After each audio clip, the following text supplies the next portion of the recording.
राखो सदा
ये वाला क्या बेकार है,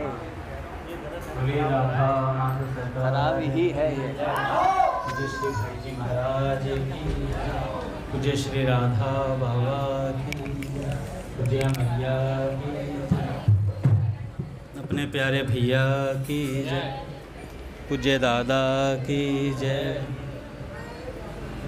हरि बोल। बड़े सौभाग्य का क्षण है कि आज भी हमें सत्संग और कीर्तन का परम लाभ प्राप्त हो रहा है।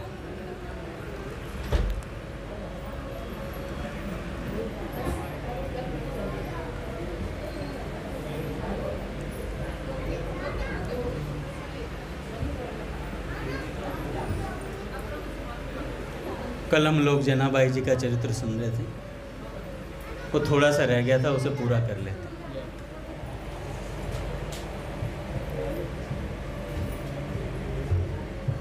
महाराज जी कहते हैं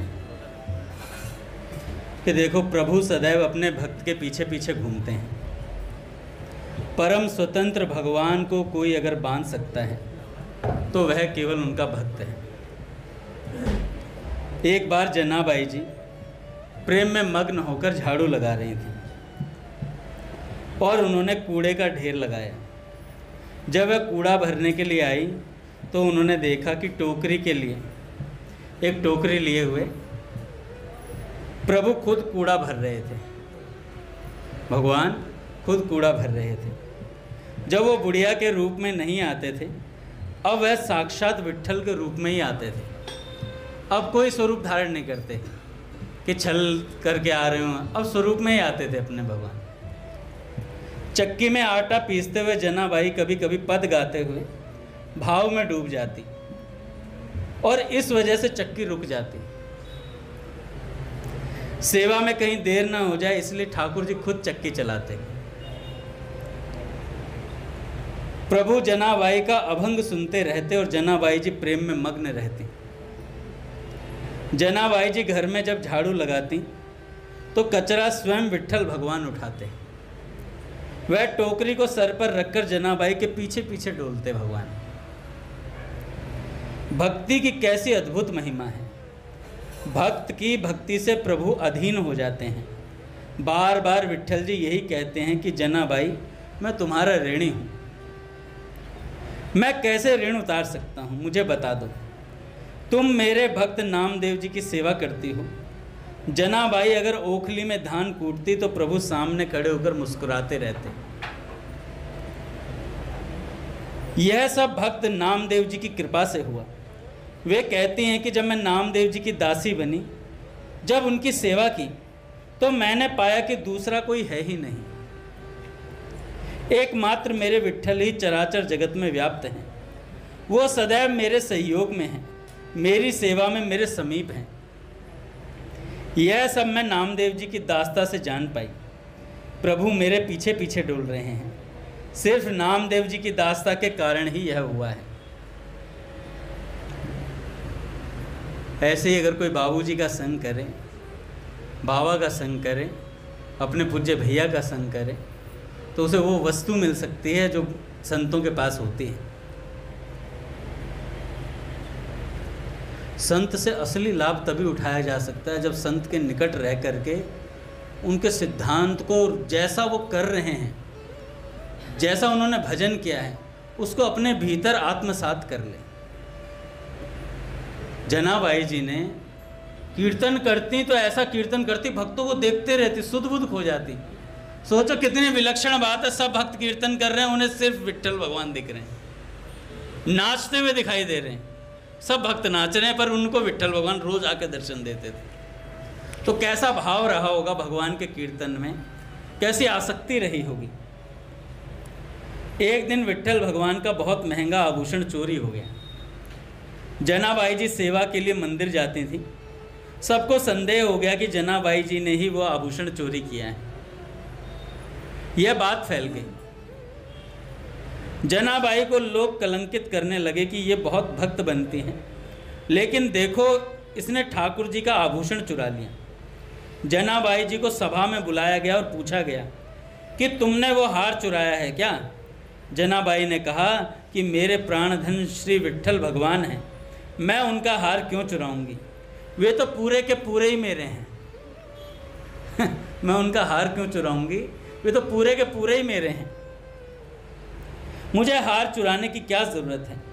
भक्त की भावनाओं को तो कोई भक्त ही समझ सकता है। जनाबाई जी ने शपथ खाकर कहा कि मैंने ये रत्न का आभूषण नहीं चुराया है। किसी ने जनाबाई की बात पर विश्वास नहीं किया। राजा ने जनाबाई को सूली की सजा दे दी। सूली पर चढ़ाने के लिए जनाबाई को हाथ बांधकर चंद्रभागा नदी के तट पर ले जाया गया। जनाबाई जी के हृदय में आया कि बहुत बढ़िया, जैसी विट्ठल की इच्छा है। वह बस विट्ठल विट्ठल जपने लगी। जैसे जैसे वो विट्ठल बोलती वैसे वैसे सूली पिघलती जाती। ऐसा होते होते पूरी सूली पिघल गई। सब आश्चर्यचकित हो गए। राजा के सैनिकों ने जनाबाई को प्रणाम किया और उनसे क्षमा मांगी। यह लीला दो प्रभाव दिखाने के लिए हुई। पहली, जनाबाई जी को कोई भय नहीं था, क्योंकि वह सोच रही थी कि सूली की सजा मेरे प्रियतम का विधान है और मेरे प्रियतम के मिलने के लिए अब ये शरीर छूटने वाला है, तो कोई भय नहीं। और दूसरी बात यह कि एक भक्त कितनी महिमा से युक्त होता है, इससे प्रभु दिखाते हैं कि उनके भक्त को प्रकृति का कोई प्रहार विचलित नहीं कर सकता।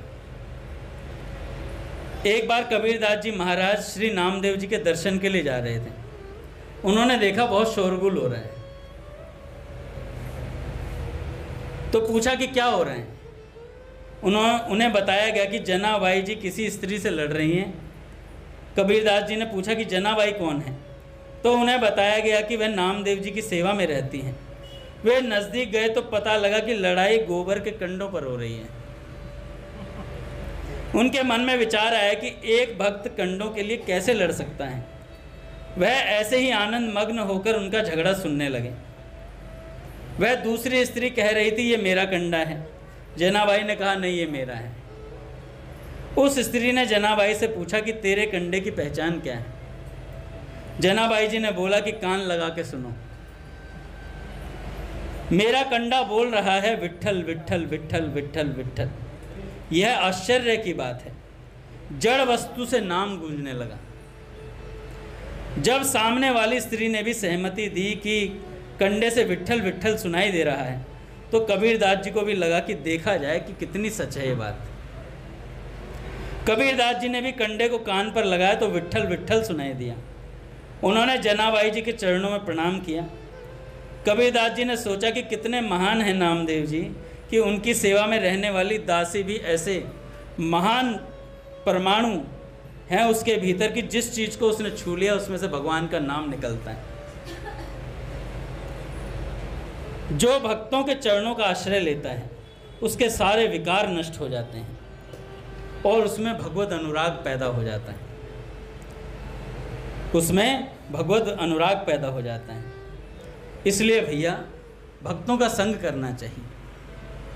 जितना जितना संग करेंगे उतना उतना लाभ प्राप्त होगा। अच्छा, भगवान का संग करने वाले बहुत हुए।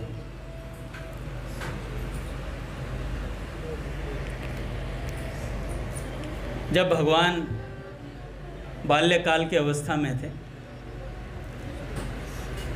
तो कहते हैं कि बहुत अच्छी बात है, माधुर्य भाव होता है, किसी में सख्य भाव होता है, पर जिस भाव का आस्वादन यशोदा मैया कर रही है वो कुछ विलक्षण ही है। वो कुछ विलक्षण भाव है, वात्सल्य भाव का आस्वादन कर रही है मैया। और कहते हैं कि एक बार यशोदा मैया ने भगवान को सुलाया, मतलब भगवान को सुलाने लगे। तो भगवान ने कहा कि मैया नींद ना आ रही। तो मैया ने बोला क्या करूं फिर? कहे कछु चर्चा सुनाए दे, कोई कहानी सुनाए दे। तो मैया ने कहा कौन सी कहानी सुना? कह रहे कुछ भी सुना दे मैया। तो मैया ने कहा चल तुझे राम अवतार की कथा सुनाती हूँ। महाराज जी कहते शायद कृष्ण कर्णामृत में कोई श्लोक आता है जिसमें वो राम अवतार की वो कथा है और भगवान को यशोदा मैया सुनाती हैं। एक पद भी है इस पर परमानंदास जी महाराज का। और जब सुनाने लगी तो भैया जैसे ही मैया ने बोला कि रावण हरण करके ले जा रहा है, और भैया राम जी हुंकारे, वो ठाकुर जी हुंकारे भर भर के सुन रहे, अच्छो मैया, अच्छो मैया, अच्छो मैया। और जैसे ही कहा ना कि सीता जी को हरण करके रावण ले जा रहा है, भगवान खड़े हो गए, लक्ष्मण धनुष ला, लक्ष्मण धनुष ला। और महाराज पूरे आवेश में आ गए। तो यशोदा मैं कह रही क्या हो गया मेरे लाला को, लाला तू मेरा लाला है। और इतनी देर में फिर भाव में, अच्छा मैं तो मैया को लाला हूँ। और महाराज कथा सुनते सुनते सो गए। बड़ी विलक्षण विलक्षण लीलाएं भगवान की घटती हैं। कभी कृष्ण लीला चिंतन पढ़िएगा पूज्य बाबा का, पूज्य श्री राधा बाबा की पुस्तक है श्री कृष्ण लीला चिंतन। उसमें बाबा ने अपने शब्दों में बहुत सारी लीलाओं का, ठाकुर जी की जो लीलाएं हैं, वैसे तो बहुत आचार्यों ने कहा है, पर हर एक का अपना अपना भाव होता है बोलने का। पूज्य बाबा का अपना साम्राज्य है, ब्रजपुर अलग ही है उनका। प्रारंभ ही ठाकुर जी के जन्म से हो जाता है उनके, पूज्य बाबा का।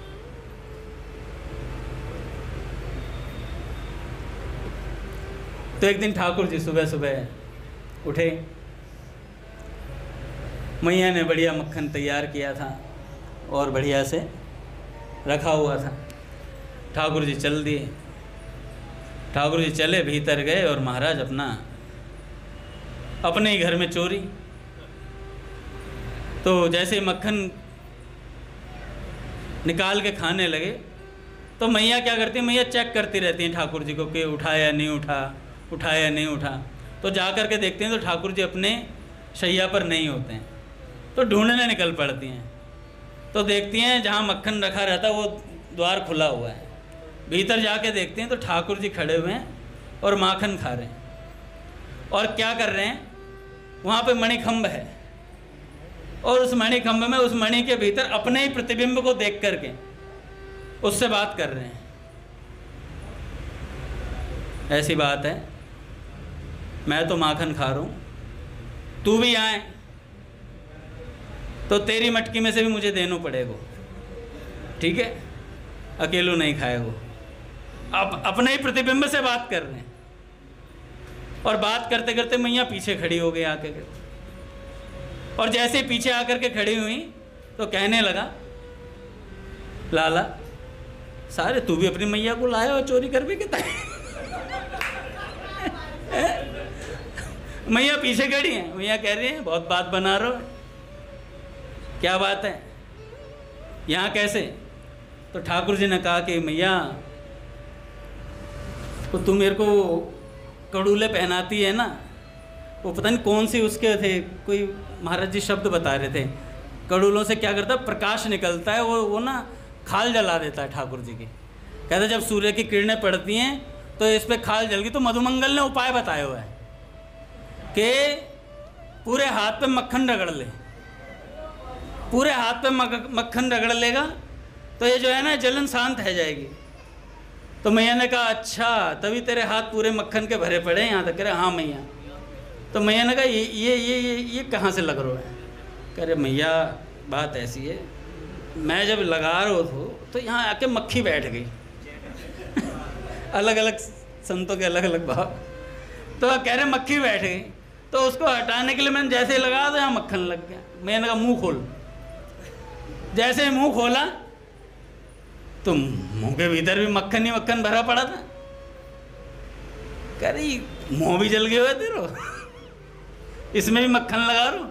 तो ठाकुर जी कहते हैं मैया एक बात बता, तू इतना बढ़िया मक्खन बनावे, जब वो मैंने मक्खी को यहाँ से हटाया तो उसकी खुशबू गई मक्खन की, और मैया मुझे तेरी याद आ गई। मैया मुझे तेरी याद आ गई और मैंने कहा कि अब यहाँ तक आए गए हो है तो भीतर ही चला जा। तो भीतर ही चला। ठाकुर जी ने कहा, तो मैया ने बोला वाह रे बात ऊंची। ठाकुर जी क्या है, प्रति उत्पन्नमति हैं, फटाक से जवाब देते हैं, धड़ाधड़ धड़ाधड़।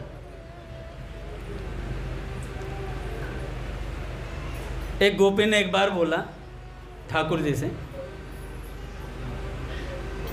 महाराज जी सुना रहे थे कि उसने क्या किया कि दूध को खूब गर्म करके अच्छे से अधोटा, मतलब 5 किलो दूध जब 2.5 किलो बच जाए तो उसे अधोटा दूध बोलते हैं, और उसको चीनी मिला करके फिर उसमें दही जमा दी तो मिष्ठी दही हो गई। मिष्ठी दही हो गई। अच्छा, जब वो दही हो गई तो क्या करा, उसे एक उसमें मटके से में भर के और एक मूढ़ा लेके मूढ़े के नीचे वो मटका रख दिया और उस मूढ़े पे खुद बैठ गई। भगवान आए, भगवान को तो स्वाद है भैया चोरी करने का। भगवान आए तो जैसे ही लाला को देखा, लाला आज अगर तू ढूंढ दे, कह रहे मैया क्या ढूंढ दूं ना, भाभी। और भाभी कितने बरस की, 80-80 बरस की हैं सारी भाभियां। अम्मा अम्मा कुछ ना, सीधा भाभी हैं। तो जैसे घूमने आए तो गोपी ने कहा आज यहाँ कैसे? अरे बहुत तेज खुशबू आ रही है, जैसे किसी ने मिष्ठी दही दमाई हो हैं। तो कह रहे कि गोपी ने बोला ढूंढ दे तो मानूं तुझे आज। अरे ढूंढ तो हम देंगे, शर्त मत लगाइयो। तो गोपी ने कहा शर्त हो गई, आज तो ढूंढ के दिखा दें। इतने में सारे सखा, वो छिपे तो रहते ही थे, अगल बगल ही थे सारे के सारे। और जैसे वो चाचा चौधरी में कहता है ना साबू को फॉर्मूला नंबर 99, ऐसे ही ठाकुर जी ने इशारा किया कर दो काम। और महाराज उन्होंने क्या करा, सारे सखाओं ने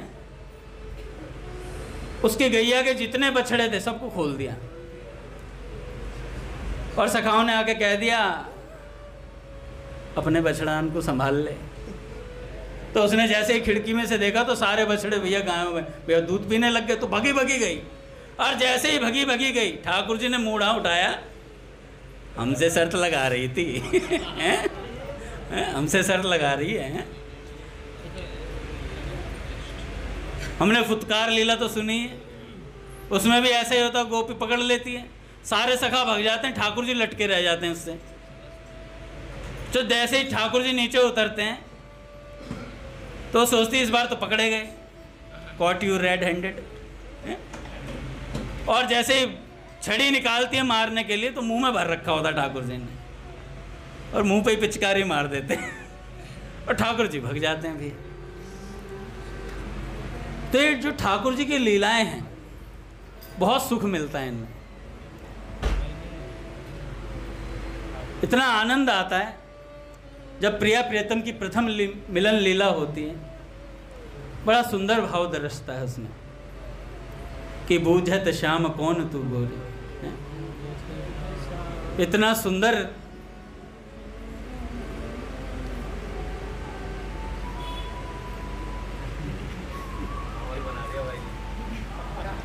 महाराज जी कह रहे थे कि जब भगवान श्री कृष्ण की लीलाएं चलें और वो भी प्रिया प्रियतम की मिलन लीलाएं हों तो पीलू राग बजाना चाहिए, राग पीलू है? बहुत सुंदर भाव उसमें। अक्सर पूज्य बाबा भी पीलू राग बहुत सुनते थे। एक बार तो घनश्याम दास ठाकुर जी महाराज ने सुबह 4 बजे बजा दिया वो सारंगी पे। बाबा ललित राग था भाई, हम इतने बड़ा वक्ता नहीं है कि बैकग्राउंड म्यूजिक चलेगा, पर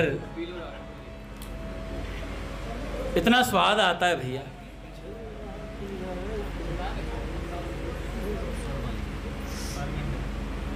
एक बार तो पूज्य दादा आ गए महाराज,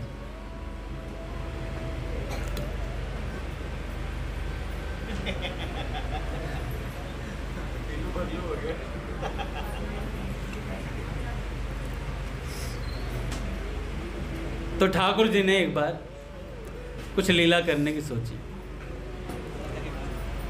पट खुलेंगे महाराज। श्री राम जय जय राम, श्री राम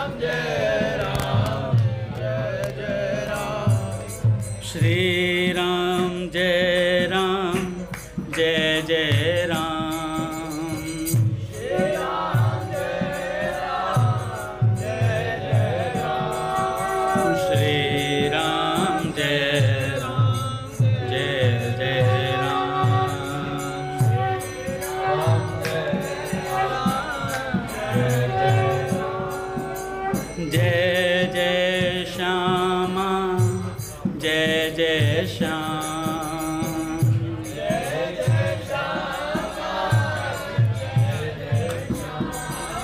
जय जय श्री